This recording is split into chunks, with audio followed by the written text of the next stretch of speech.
Hey everybody, welcome back. Today we are doing another game in the tournament practice room with the first version of Green-Black Aristocrats, the Lead the Way version. So jumping on in here, gonna keep testing this deck and try and find out the optimal list of this version that's running the Lead the Way, Lead the Stampede, and Winding Way. If you'd like to check out the deck tech, I've got a link in the description below. There are a couple changes made from the deck tech that I've talked about in the prior gameplay video.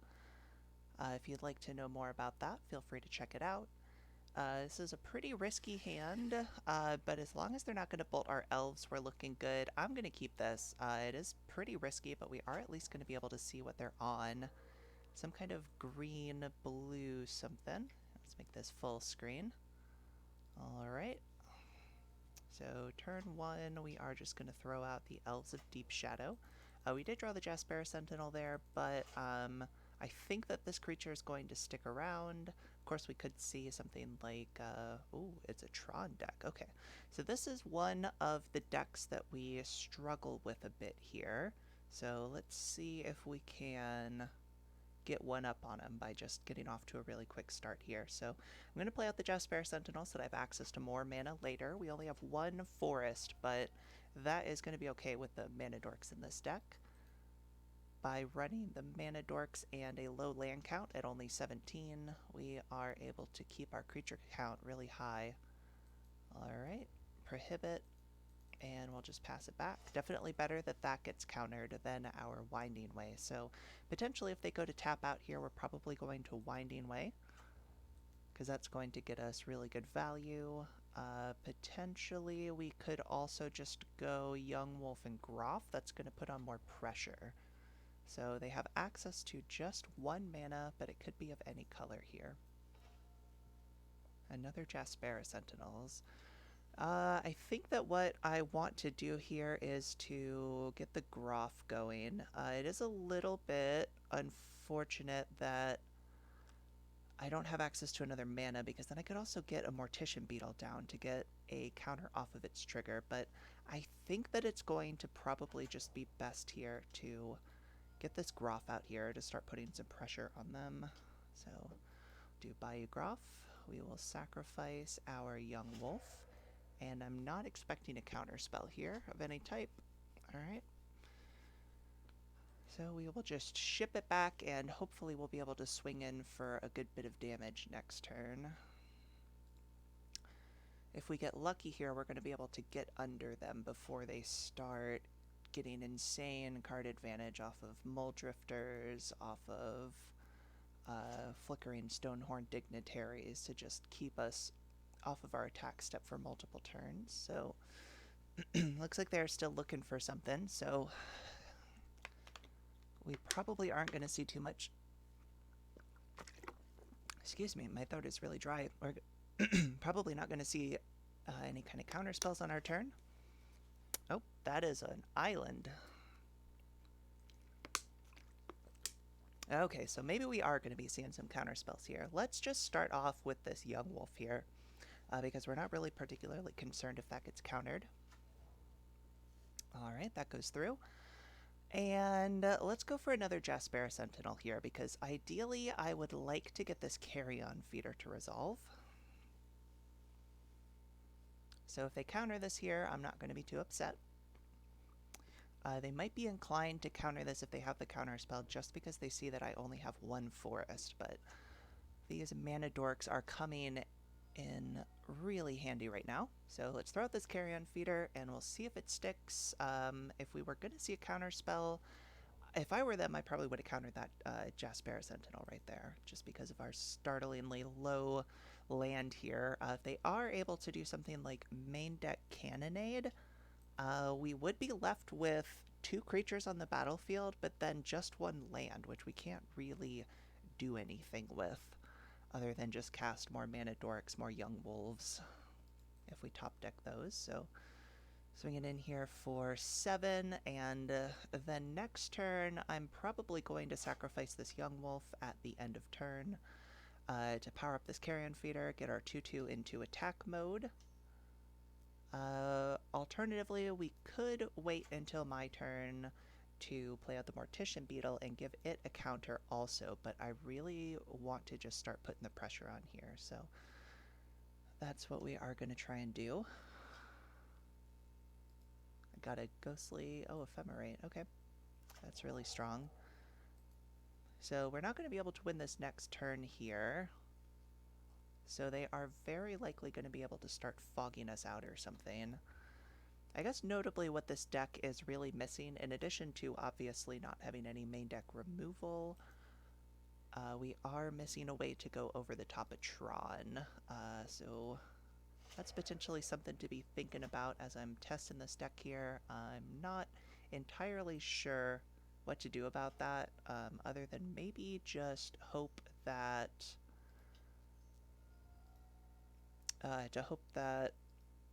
we are able to either avoid Tron or to just get in and rough them up real quick. Alright, so I am going to... I guess I'm going to need to tap down... I could just tap the 2 Jaspera Sentinels to throw out a Mortician Beetle, but I think that it would be even better here to throw out the Brindle Shoat. So what I'm going to do is I'm going to go green. I guess I would have to tap down a lot more creatures to do that. Let's just throw out the Mortician Beetle here, and we'll swing in with everything because I really do want to start applying that pressure. So we'll swing with everything. If they block, we are going to let them trade because they do have the ephemerate. Alright, so they are... Okay, I think that... I don't know what they're doing.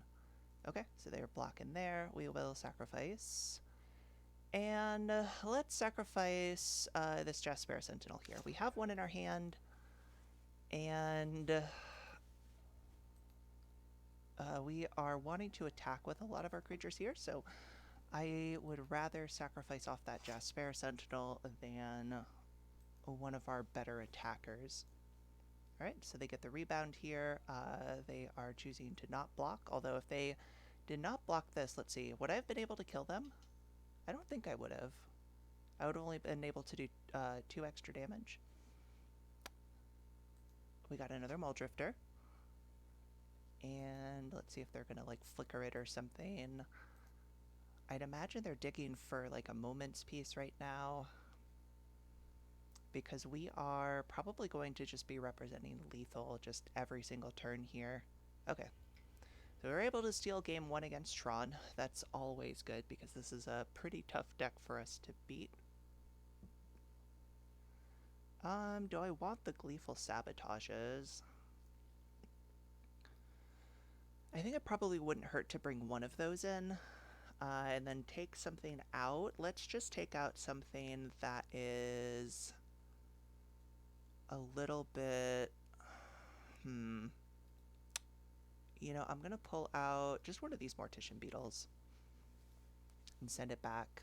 So I'm only putting just one of the Gleeful Sabotages in here because I'm assuming that they have Bonder's Ornaments, although there is a massive supply problem at the time of recording this video for Bonder's Ornaments online, so a lot of people don't have them that otherwise would have, just because it's like an 8-ticket card right now. I just finally picked one up, and that's how much it set me back. It was 7 and some change with a bot that I use anyway.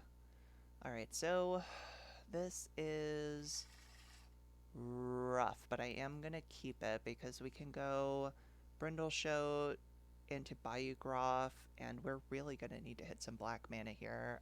Otherwise this is going to be a bit rough. We are on the draw though, so hopefully we're going to see a black mana. We got 2 draws to do it. That is not a black mana, so we're just going to shoot it back.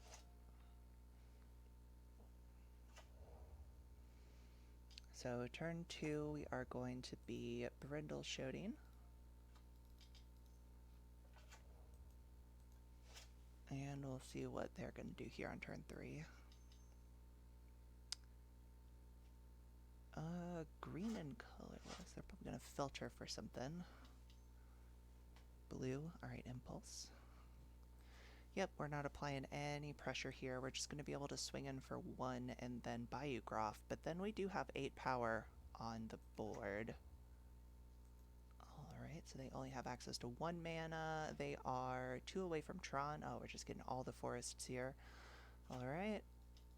No, we want to do this after we attack here. No reason to not get this 1 damage in here. So we'll swing for 1. And then drop the Groff out. And then we'll ship it back.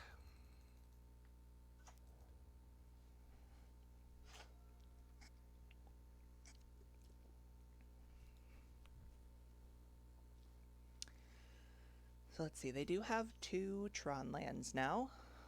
Impulse, if they are able to crop rotation at this point, unless they hit another land, that means that it's going to eat up all their mana for this turn. But if they're able to go like forest crop rotation, they could potentially have access to more. Looks like they're just going to have the 2 here. So, oh, these are really bad draws. Let's just go to combat.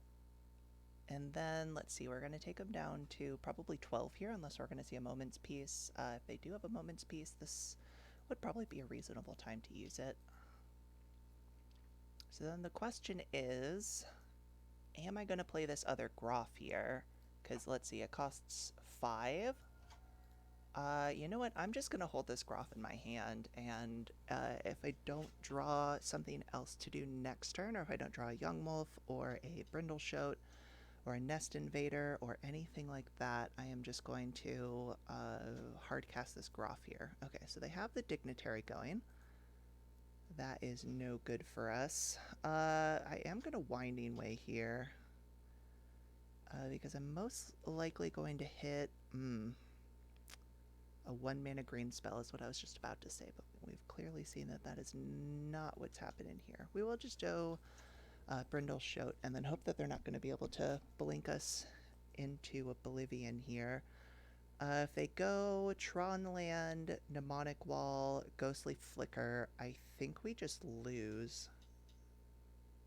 Like, I literally think we just lose. Okay, they don't have the wall at least, so that's good, but they are going to be able to get the wall back, or the Ghostly Flicker back with the wall if they do draw that. Still not on Tron. Might be seeing a crop rotation at the end of my turn. Probably would have done that already if they had it, though. Alright, so let's just drop out the Elves. We'll drop out the Bayou Groff. We will sacrifice the Brindle Shoat. There we go, sacrifice. And we're just going to hope that we're able to close this game out here, because we are starting to represent a lethal amount of damage through blockers. Let's see, if they block, assuming that they can't flicker us again, that would be 3, 4, 7 exactsies?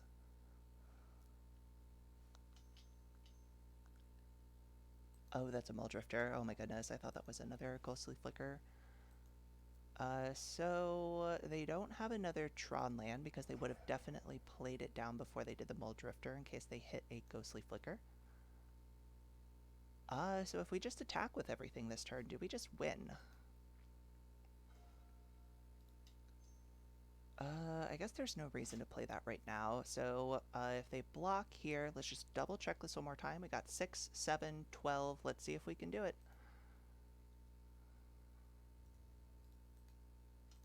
This might get us there. Okay, and oh my goodness, that was the game. Wow. Okay, so Tron didn't give us too much trouble there. This deck is definitely faster than it used to be before things like Bayou Groff was printed, things before Winding Way was a thing, before Bone Picker, so pretty fast deck here. I actually was just able to get in under Tron, so that's pretty sweet. Got another gameplay coming up here. You can check it out in the next video. If you want to see the other one, I'll try and get a link in the description below, and I will see you in the next one.